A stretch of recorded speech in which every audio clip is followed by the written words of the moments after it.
Donnez-vous le temps, ne fût-ce qu'un instant, de prendre vos distances de mes yeux absents et d'imaginer mon regard pendant un acte ou une scène de joie ou de peine.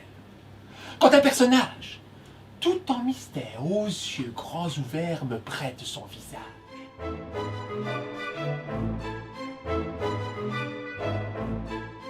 C'était la porte de notre maison. Et la poussée n'avait rien de surprenant.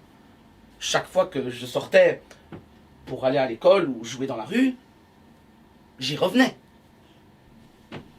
La porte de sa maison, personne n'y prête attention. On la pousse et le tour est fait.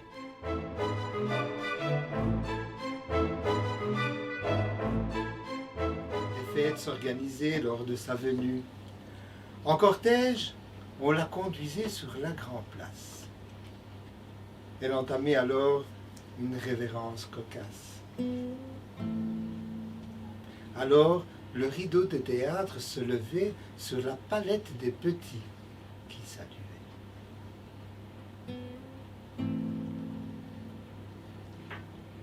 On ne peut pas dire à quel point elle était utile aujourd'hui où tout est devenu si futile. De l'amour, Mère Gigogne fut le symbole. Accueillir chaque enfant n'est pas une idée folle. C'est ce qu'elle répétait inlassablement et que nous n'entendons plus devant les livres.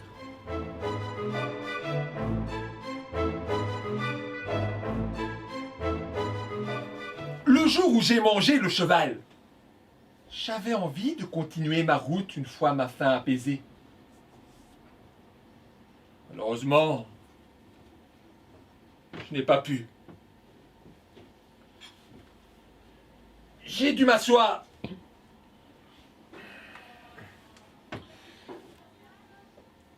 J'étais devenu trop lourd avec ce cheval pour encore marcher. Au fond de moi, je savais que j'avais exagéré.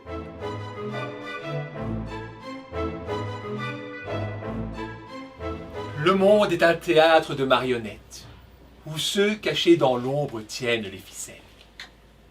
À l'avant-scène, les personnages s'agitent. Ils jouent la comédie, mais la pièce est écrite. On pourrait y glisser un seul mot rebelle. La voix du public se doit de rester muette.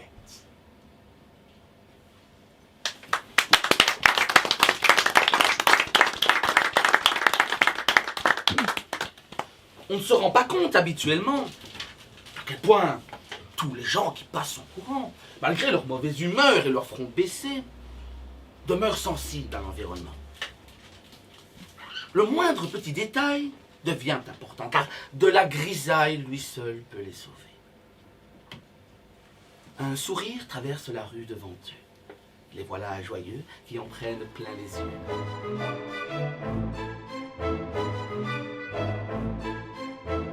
Et les gris foncés se liguèrent contre ce débordement. Seulement, rien n'y fit. Le bleu s'accrochait solidement. Avec le temps, il s'élargit même progressivement. Le ciel gris devint bleu et lumineux, comme par enchantement. C'était comme si un arc-en-ciel était tombé au milieu de tout, miraculeusement. Pour que chacun y trempe son pinceau et colore sa vie librement. Si on ne veut pas que tout redevienne blanc comme le néant, il vaut mieux être vigilant. Reprendre les pinceaux et donner une nouvelle couche à notre environnement. Tout pareil pour les gens. Car plus ils seront différents, plus le tableau restera vivant. N'oublions pas que dès que nos yeux sont ouverts en naissant, Il n'y a rien d'autre où les poser avant qu'ils se reposent définitivement. Merci à vous.